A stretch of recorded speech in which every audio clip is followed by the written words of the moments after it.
ఇయ్యంచుకోండి. పేరు చెప్పు. రాజబాబు అండి. రాజబాబు రాజబాబు రాజబాబు అడుగో వచ్చాడు. కనిపిస్తున్నాడండి? అడుగో క్లియర్ గా కనపడుతున్నాడు. బాగా వినిపిస్తున్నాయి ఆ మాటలు? వినిపిస్తున్నాయి, క్లియర్ గా వినిపిస్తున్నాయి. రావయ్యారా కూర్చో.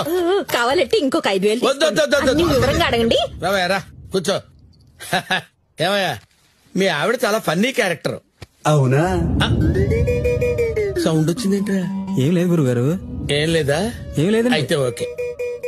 ఏంటమ్మా చెప్పు. పోయే ముందు చీటీ పాడి 50 లక్షలు డబ్బు తీసుకున్నాడు. ఎక్కడ పెట్టాడో అడగండి. పాట పాడావంటగా? పాడా 50 లక్షలు. నాకు ఆత్మల మాటలు వినపడుతున్నాయంట. వినపడతాయనే కదా మీ దగ్గరకు వచ్చింది. అవునులే, నువ్వు ఫేస్ ఎలా పెట్టు. అడగండి అడగండి. డబ్బులు ఎక్కడ పెట్టావు? ఊరి చివర. ఊరా? పొలం గట్లు. పొలం గట్టు. పంపు సైడ్ లో. నీకు డబ్బులంటే ఇష్టమే కదరా?